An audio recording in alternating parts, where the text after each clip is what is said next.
Hello and welcome to another Daily Muppet. In today's video, we're going to talk about some of the topics we covered last night, the reports that are out there, as well as some of the information that we have.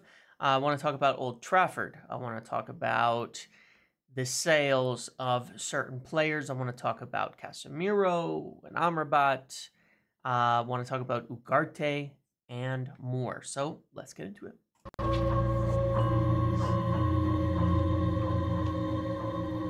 Someone cooked here.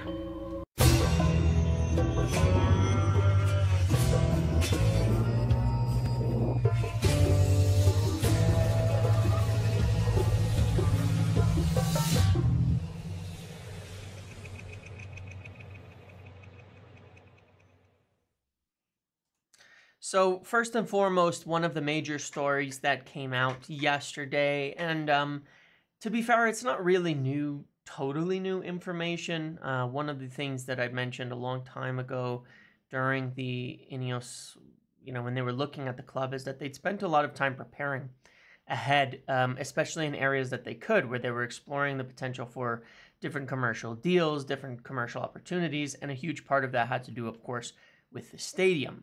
The idea of potentially selling the naming rights to Old Trafford is not really a new idea. Obviously, it's something that is incredibly common in sport these days. Pretty much everybody does it. I understand, we'll get into the concerns and things like that, as I also ran a poll.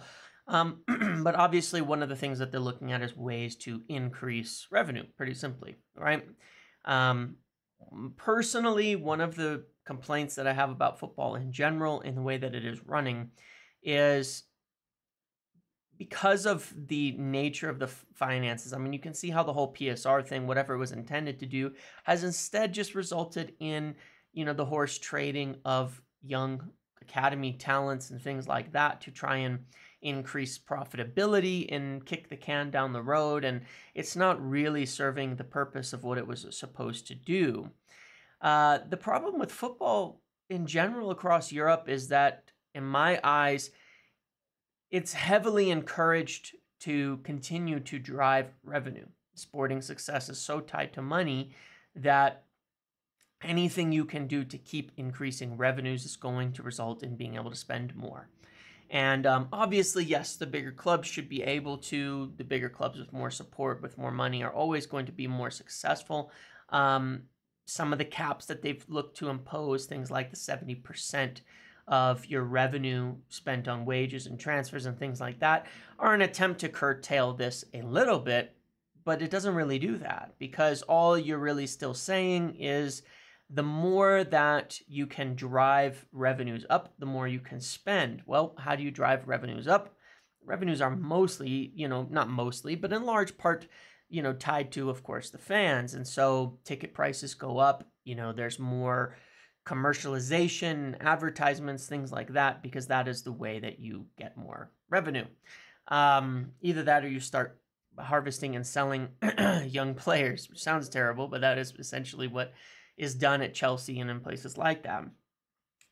So, I think there's maybe different ways that overall UEFA should tackle this issue, because in order to compete with clubs like Real Madrid with their revenues skyrocketing, and especially with the introduction of the money from state-owned clubs where they simply cheat, essentially, like City, and pump money in through means that are probably not legitimate. Clubs are looking at ways to constantly increase revenue, and some of those are not super great for fans. And I'm not necessarily on board with that, even though that's the way football is. But unless people push for overall changes to the way that football finance works in Europe, it's going to continue to go the way of more commercialization, more Americanization, and more money. If La Liga start doing games in America, for example, and it adds a huge revenue stream, well, then unfortunately for everybody else, that's what you're competing with. That's what you have to try and keep up with, right? So not to say that's something that should be done, but that's what you have to deal with. If everybody has more money, you're falling behind. There's going to be things that have to be done to try and keep up financially. Personally, I would love to see something like a hard cap on spending where, aside from the 70% thing, they say, maybe it's 450 million pounds or some number that they decide is fair. That is the cap on spending. So if you keep increasing revenues, it actually doesn't help you spend more on football above a certain point where it would still be the same big clubs, but then it keeps going up little by little per year to match, the normal inflation of things. And that way, people aren't, fans aren't paying the price for the continued cost of the financial arms race that is football. But that being said, the naming rights to Old Trafford maybe is something where, ticket price it was raising ticket prices dramatically was in that same article, which would obviously be a lot worse for fans. Naming rights, things like that, maybe are a bit more acceptable. We have in the U.S., obviously, this happens all the time, right? SoFi Stadium, places where United are going to go on tour this summer. It's of course all in the UK, the Emirates, Etihad, all of that as well. I'm curious about where fans stand on this. I did a poll, has 9,500 votes so far, asking where people stand on this, and 31.1% said no, don't do it. They don't want it to be sold at all. I thought that number would be higher. 48.6% say yes, but keep Old Trafford. So you'd have something like Old Trafford powered by Qualcomm or Snapdragon. I'm just giving examples, or Ineos at Old Trafford, these types of things. And then 20.3% who said yes, do whatever. So that's 69% or so that say sure. And I'm surprised that it's that high. As long as it's tactful, I think that they would accept it. Now, I don't know that that's, the makeup of local fans is maybe going to be different. More of them probably would fall under the no, don't do it in terms of don't sell the naming rights changes. And I think that's valid. I think that's a valid, thing to bear in mind. But of course, it is a global sport, and that's always going to be the challenge with, with United and trying to keep up. You're trying to keep up with as a global fan base, because you do rely on the global fan base for your finances, not just local fans, but you don't want to ignore them, the matchgoers, and disrespect them. But I think if everybody was asked, naming rights or 10% ticket bump, you could see, I would bet the naming rights would be something that would be chosen. If they regenerate the whole area as well at Old Trafford, and the whole area is just called Old Trafford, which it is, but if the whole area was regenerated and fixed up as in the way that they want to do it, maybe people would care less. At the same time, we've got Mile High Stadium here in Denver, and I've known it as Mile High since the 90s. It's got 6 different sponsors since then. I have Invesco and Sports Authority and Empower, but it's Mile High Stadium, and everybody knows it at that, and that's what everybody will probably call Old Trafford no matter what. And I think that's how a lot of people feel. But I think it's worth just, that discussion in general to be ongoing. When I've talked about things where fans shouldn't have a say, I think they should in things like this. This is where I think fans should be consulted, fans should be involved, and at least considered, because this is a part of their experience. This is a part of what, they're seeing, and it's not the same thing as the football decisions and things like that on the pitch. So just something to keep discussion on, but it is going to be an ongoing topic. There's a lot of things that will have to happen commercially to make a new stadium happen. And if at the end of it, it means an expanded stadium and naming rights, and that drives revenues way up without really affecting fans in terms of ticket prices and things like that, I think that would be a positive overall. I would hope that would be the first line of activity. So we will see. Moving on to the midfield, I want to talk about Sofyan Amrabat and Casemiro. All the information, as I kind of said before, I got confused because there's been a lot of reports, not a lot, but maybe some reports saying, Amrabat's situation is still up in the air. The information I always had was that he was returning to Fiorentina, and I've shared that a few times, that they were intending to trigger the clause. I still don't think they are, and I'd be really surprised if they turn around on that. Casemiro is still intending to leave. United still want to sell him. We don't know where Saudi are at. Their window doesn't open until mid-July.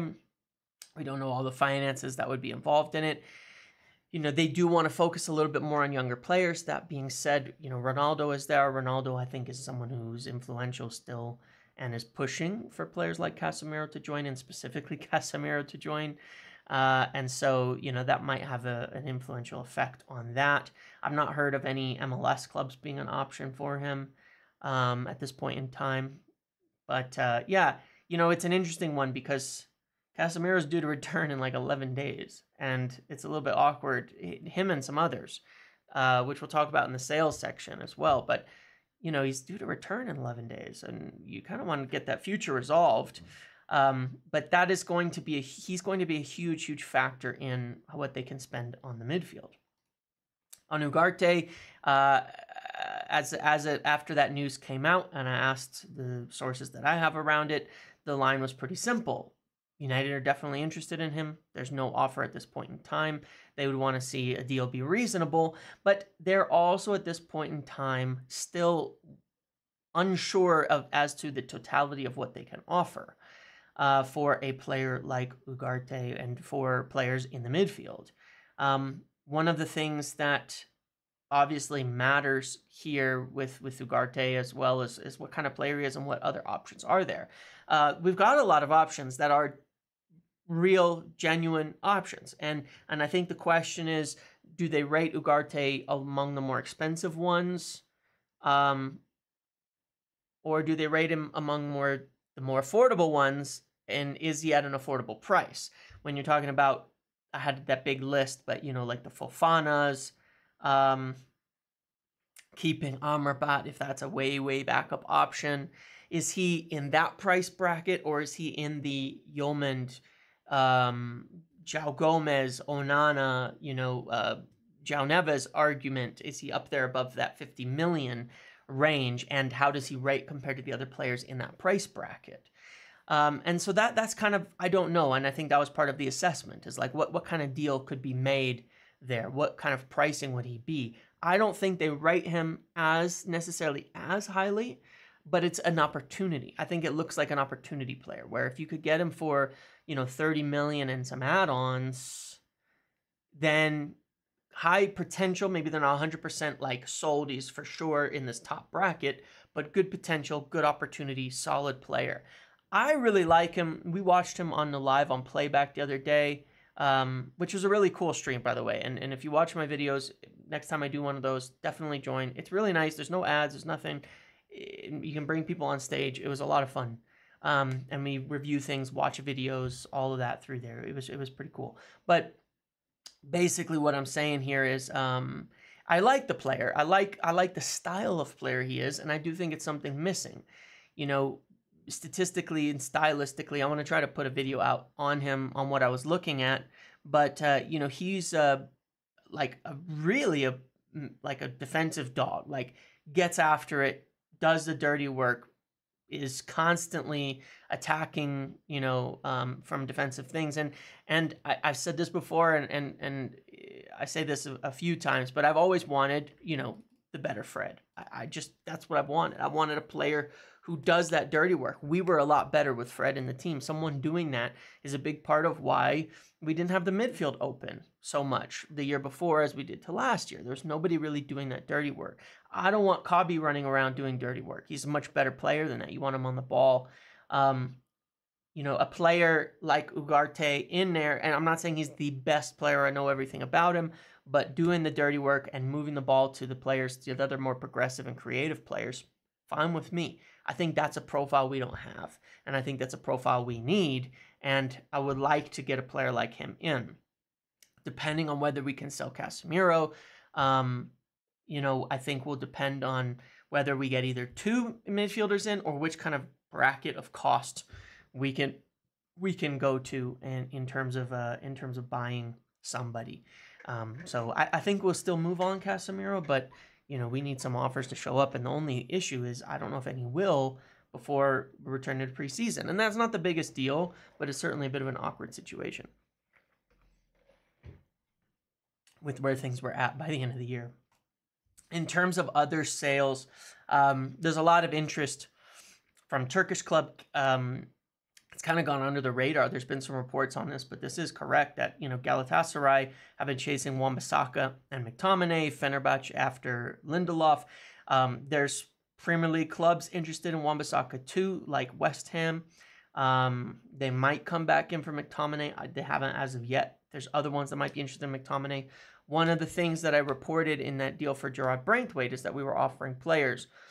It's been confirmed. I put this in the summary yesterday from the guy at the BBC that Everton are not interested in Wan-Bissaka and Lindelof. I understand those were probably two of the players that were included in trying to make an offer in terms of adding value to the offer that we made from a swaps perspective.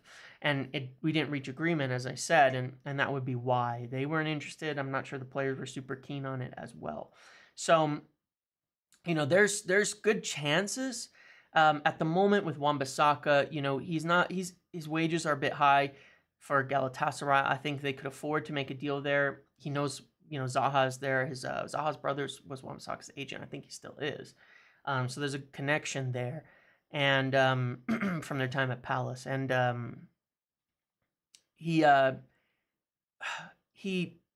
think his wages are high. They need a lower fee if they're going to be able to afford him. Basically, that's where they're at. Now, I'm not saying that United should give a cut price deal on that.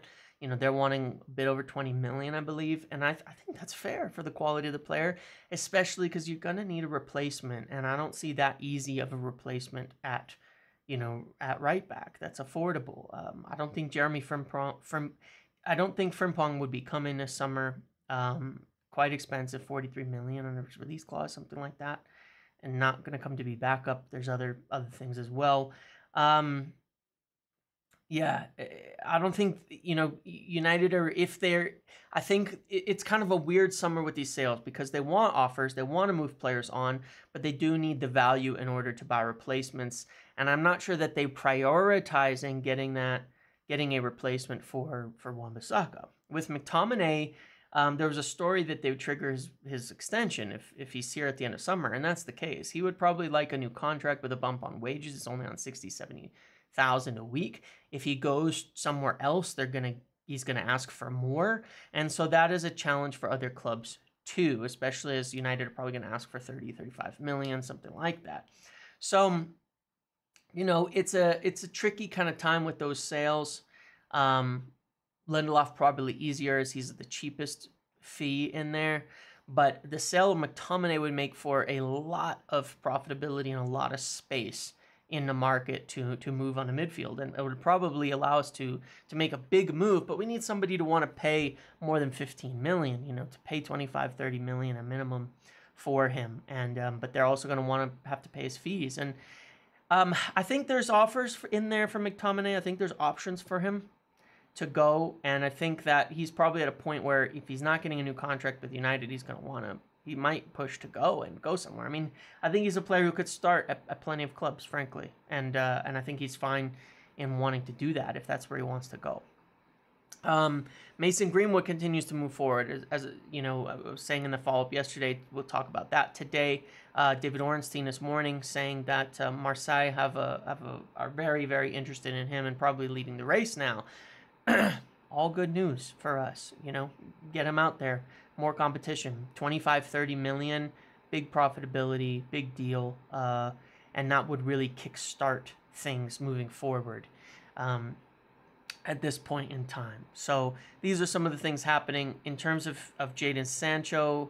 There's some stories, Sancho, Greenwood could return to training, would be due on July 8th. It would be I got to tell you, it would be a really awkward training on July 8th with all the players returning if they don't get some of these sales done, because most of them are players who are probably not going to be here, and are kind of out of sorts with United at this point in time. It's going to make for some semi-uncomfortable training sessions, I think, if they don't move some players out. So ideally they do. Let's see. But yeah, I mean, that's a bargaining position. You need these offers and kind of at that crucial time. One of the things with this is that, as has been said, and this is kind of the case where, with the kind of new way that PSR works and it kind of being more serious, and it kind of being a more serious thing, a lot of clubs, the business that's being done before June 30th tends to be about PSR, right? And so a lot of clubs are doing their things to try to get their financial situation set up. Clubs aren't going to be wanting to make purchases before July 1st if it's not about PSR and swaps and things like that. And clubs aren't going to be wanting to necessarily sell beforehand, but get better deals afterwards and all of that. So I think we will see we're seeing a little bit of a shift where there's a little less serious business being done in June. And that seems to be the case. United, everybody going to move forward a bit more in July. And I think that those offers coming in for players like Greenwood, things like that, are probably more likely to come in July and be firmer in July, as clubs aren't going to be trying to spend in June. They're trying to keep their PSR under. Essentially, they're using June to control, make sure their finances are set so they're not under any penalty. And then next year they go, and then by June the next year they're looking at, okay, how do we balance out what we've done this year? And that's an interesting kind of a new thing that is changing the landscape of how the market is operating. That I can tell anyway. That's just my assessment of it. So yeah, I think more offers will come in, and I think it will kickstart United spending for sure. And the whole thing about a lot of players being available this year is a fact, and they're going to assess and look at these offers, and I think that it's going to dictate a lot of summer. I think what's going to happen now is, I'm sure of a lot of this. They're going to get some offers in for Greenwood. I believe they'll make another offer for Branthwaite. I believe that they will attempt to trigger Zirkzee's clause, or make a similar structured offer around the clause that would be acceptable after July 1st. And I think that beyond that, it's going to be really sale dependent at that point in time. Like, whatever comes in, if it's a good offer, they're going to want to take that. And so they're not ruling anything out. I said, keep an eye on the Rashford situation, keep an eye on Bruno's situation. Do they want to sell those players? No, I don't think they do. But they do want to be around for opportunities for practically anything that happens, because they are, essentially going to see what occurs and what comes in, and that will dictate a lot of what happens after these initial targets. So, I think that those are major names that they're looking at, but beyond that, it's going to be about a lot of what comes in. The interesting one, there was a story from Demarzio about Ndoye, right winger that has played for Nice and Lausanne, and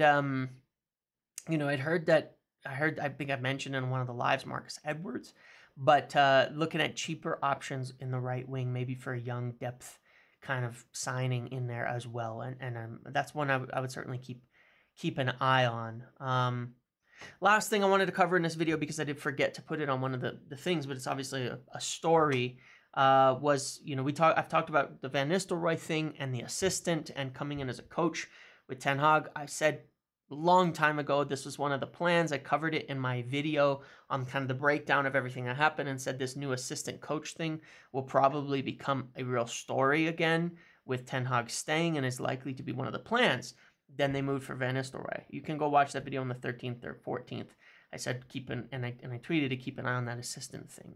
I have no idea on names, but then there's the Van Nistelrooy thing.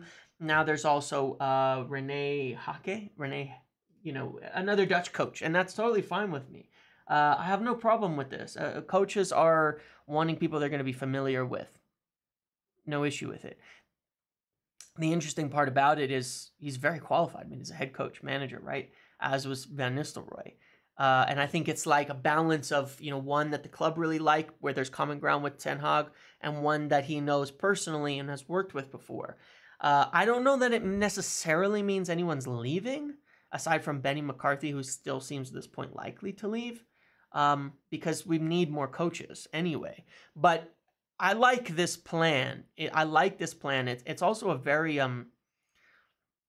there's American aspects to hiring head coaches into these assistant kind of roles. So It's interesting. And I don't think there's going to be problems with any of it. I think it gives Ten Hag the best chance for success, but I also think it gives the club some contingency.